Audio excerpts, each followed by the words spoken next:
একটা জিনিস লক্ষ্য করেছো, বাঙালি বাড়ির বিয়েতে কিন্তু বেশিরভাগ সময় লাল কার্ডটাই পছন্দ করা হয় বিয়ের জন্য।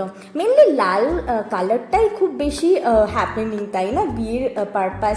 আর আমিও কেন এর ব্যতিক্রম হব, তো আমিও লাল কার্ডই পছন্দ করেছিলাম। আর তেল হলুদ সিঁদুর পড়ে গেছে বিয়ের কার্ডে, তার মানে কিন্তু বিয়ে আর বেশি দেরি নেই। আর এই সমস্ত দায়িত্বটা ছিল টুকুন আর পায়েলদির ওপর। ওরা তো খুব আনন্দের সবটা শুরু করে দিয়েছে। পায়েলদি তো প্রথমেই বলে রেখেছিল, ঋতু তোমার কার্ডে কিন্তু আমি তেল হলুদ সিঁদুর মাখাবো। তো দেখো এখানে আবার তত্ত্বের জন্য সমস্ত মেকআপ আমার রেডি, শুধু এগুলো তত্ত্বের ট্রেতে ভরা বাকি। তো এই সমস্ত মেকআপগুলো আমি নাইকার পিঙ্ক সেল থেকে অর্ডার করেছিলাম। আর এই তত্ত্বের মেকআপ কিন্তু সব থেকে ম্যান্ডেটরি।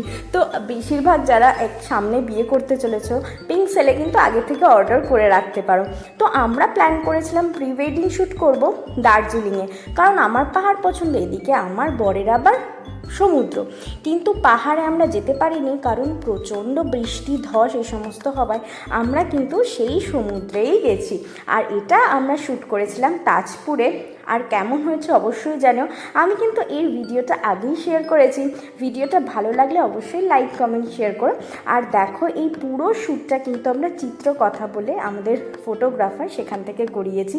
আমাদের এঙ্গেজমেন্ট থেকে শুরু করে রিসেপশন পুরোটাই ওরা কভার করেছে। তারপরে ট্রিপ থেকে ফিরে আসার পরেই আমরা প্ল্যান করি রেজিস্ট্রির জন্য কিন্তু 1 মাস আগে তোমাদেরকে অ্যাপ্লাই করতে হবে। আর তারপরে ফাইনাল সাইনটা করে রেজিস্ট্রি করতে হবে। তো আমরা তো রেজিস্ট্রির কাজটা সেরে ফেলি। আর এই রেজিস্ট্রির দিনকে পূজা আর ভুল করে কেন, ও কিন্তু একটা কেক একদম অর্ডার করে আমাদের জন্য পাঠিয়ে দিয়েছিল বাড়িতে। ও সবসময় আমাদের স্পেশাল ডেকে আরও স্পেশাল করে তোলে সুন্দর সুন্দর কেক উপহার দিয়ে। আর কেক কেটে আমাদের দিনটা আরও বেশি সুন্দর করে তুলেছে। তোমাদের সাথে অনেকদিন পরে বেসিক্যালি ব্লগ শেয়ার করতে পেরে আমার ভীষণ ভালো লাগছে। যদি কিছু ভুল ত্রুটি হয় অবশ্যই ক্ষমা করে দিও। দেখা হচ্ছে নেক্সট ব্লগে, ততক্ষণের জন্য টাটা।